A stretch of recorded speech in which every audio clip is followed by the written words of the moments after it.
सभी भाई बहनों को प्रणाम, नमन, वंदन। गायत्री महामंत्र। ओम भूर्भुवः स्वः तत्सवितुर्वरेण्यं भर्गो देवस्य धीमहि धियो यो नः प्रचोदयात्। ओम गुरु ब्रह्मा गुरु विष्णु गुरुरेव महेश्वर गुरुरेव साक्षात् परब्रह्म तस्मै श्री गुरुवे नमः।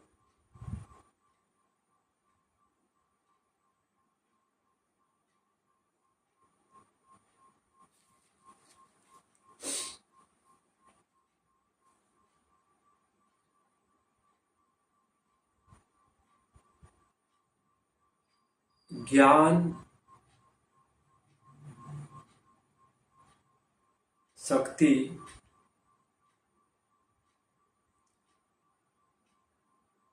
और संपदा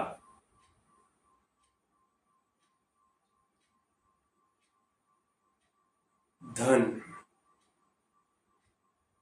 समृद्धि तीनों को प्राप्त करने के लिए व्यक्ति नाना प्रकार का प्रयत्न करता रहता है और ज्ञान, समृद्धि और शक्ति तीनों का उद्देश्य और लक्ष्य एक ही है कि किसी भी प्रकार से उन्हें आनंद मिले, सुख मिले और शांति मिले।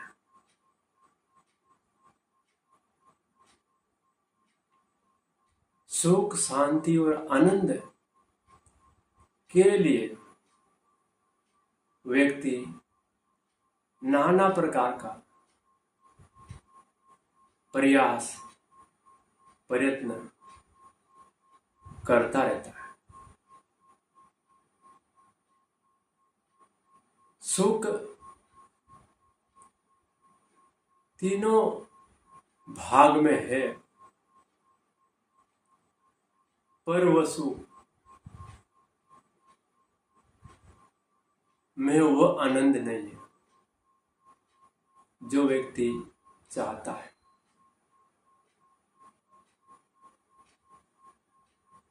ये तीनों भाग में सुख और शांति और आनंद खंडानंद है, अखंडानंद सुख और शांति का अभाव रहता है, अभावग्रस्त रहता है। अभावग्रस्त अपूर्णता,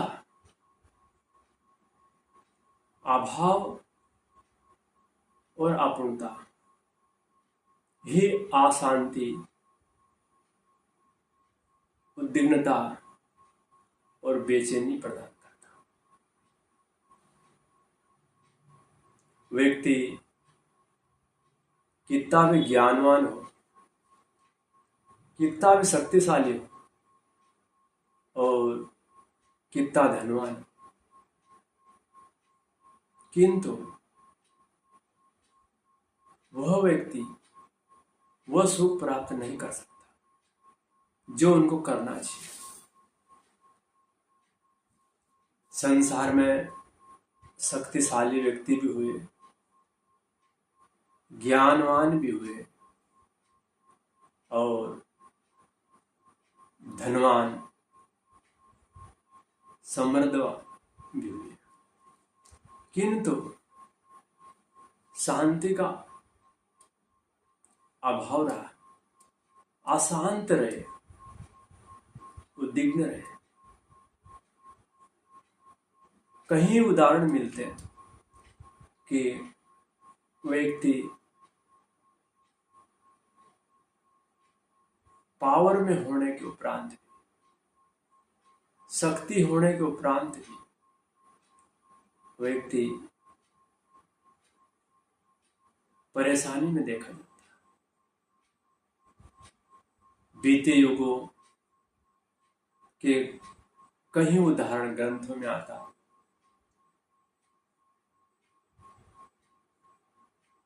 वही बीते युग में जो व्यक्ति पावर, शक्तिशाली और ज्ञानवान और धनवान थे, वो बेचैन थे। वही स्थिति आज के युग में भी देखने को मिलती है। बीते युग की बात करें,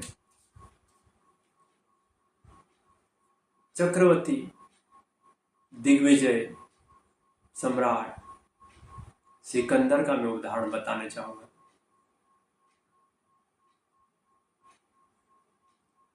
विश्व विजेता सिकंदर को वह शांति नहीं मिल रही थी।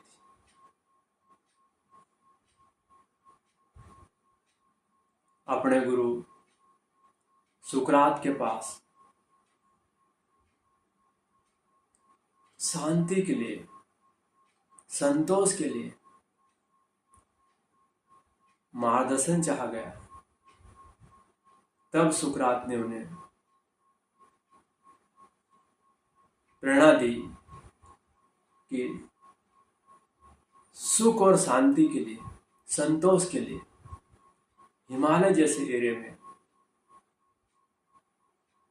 देवात्मा, ऋषि आत्मा रहती, वही आपको मार्गदर्शन प्रदान करे। तब सिकंदर ने कहा, कौन सी ऋषि आत्मा है जो मुझे शांति के, संतोष के लिए प्रेरित कर सके। तब सुकरात ने दंडायन ऋषि का नाम उल्लेख किया गया। दंडायन ऋषि के पास अपने महामंत्री को बुलाने के लिए भेजा कि दंडायन ऋषि को ससम्मान पूर्वक राजमहल में उपस्थित होने के लिए निवेदन किया। जब महामंत्री दंडायन ऋषि के पास पहुंचा तो दंडायन ऋषि ने उस महामंत्री को कहा कि आपका राजा विश्व विजेता है, दिग्विजय है, सम्राट है, विश्व को जीतने वाला सम्राट महामूर्ख है जो अपने आप को नहीं जीत पाया। उस सिकंदर से बड़ा कोई महामूर्ख नहीं। यह शब्द अपने राजा से कहता कि अपने आप को जीत नहीं पाया, अर्थात अपने आत्मनियंत्रण नहीं कर पाया। वही बात लेके अपने राजा सिकंदर के पास महामंत्री आया तो उन्होंने वही शब्द दोहराया कि ऋषि ने कहा कि आप महामूर्ख, अपने आप को जीत नहीं पाया और विश्व विजेता कहते। जब महामंत्री की यह बातें सुनी तो सिकंदर को उनके अंतरात्मा में ऐसा चुभ गया कि वो राजा, वो विश्व विजेता उद्विग्न हो गया, परेशान होने लग गया कि ऐसी बात क्या है। तब पुनः सुकरात के पास जाकर निवेदन करा कि दंडायन ऋषि ने इस प्रकार को शब्द का उपयोग करा, ये मुझे क्या करना चाहिए। तब सुकरात ने उन्हें पुनः मार्गदर्शन करा कि आप स्वयं जाए दंडायन ऋषि के पास और आदर सम्मान के साथ में उनका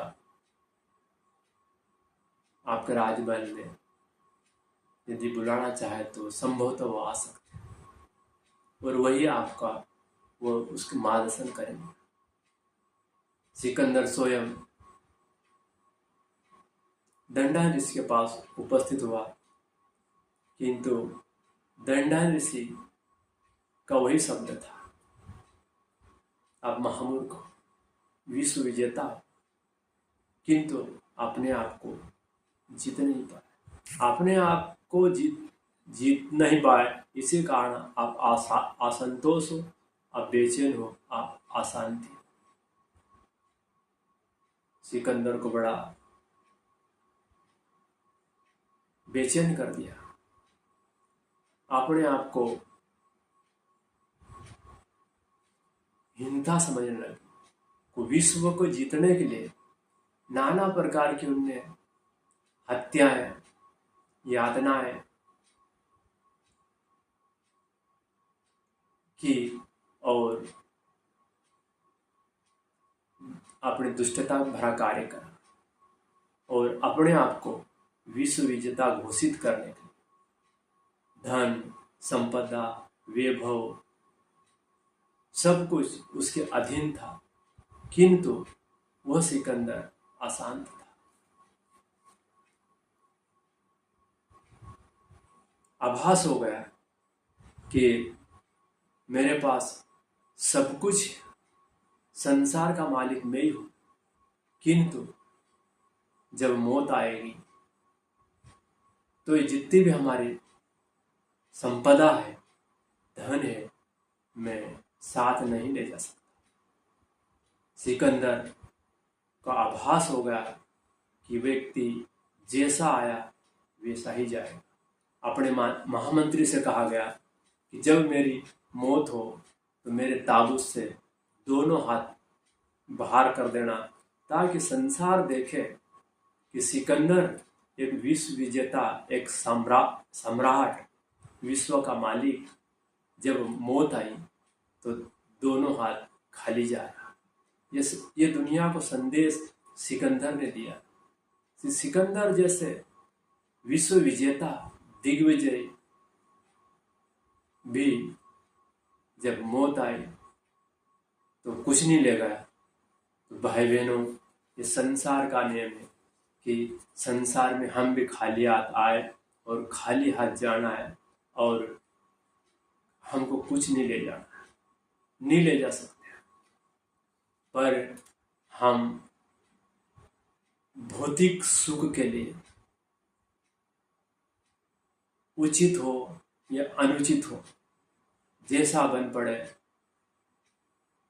व्यक्ति अपने को संपदा बढ़ाने के लिए, पद बढ़ाने के लिए, प्रतिष्ठा बढ़ाने के लिए व्यक्ति नाना प्रकार के अनुचित कार्य करता रहता है, और अनुचित कार्य करके व्यक्ति चाहता है कि मैं सुखी और संतोष रहूं।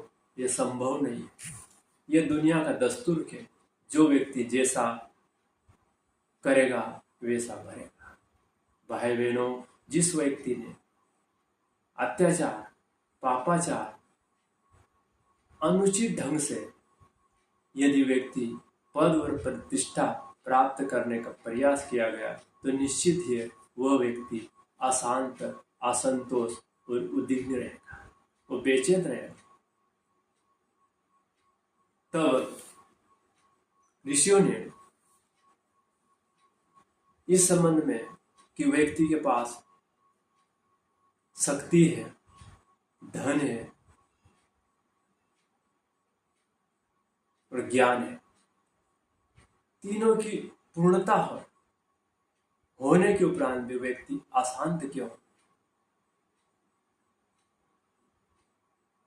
तीनों चीज का अभाव नहीं, फिर भी व्यक्ति किस चीज का अभावग्रस्त है? भाई बहनों, अभावग्रस्त है अज्ञानता का। अभाव, अज्ञानता, अपूर्णता का। अपूर्णता का अभाव है। अपूर्णता अर्थात हमारी आत्मा का परमात्मा में से बिछुड़ के रहना ही अपूर्णता है और मिलना ही पूर्णता है। यही योग है। योग का तात्पर्य हुआ कि आत्मा का परमात्मा में विलय होना, वियोग का संयोग में जुड़ना।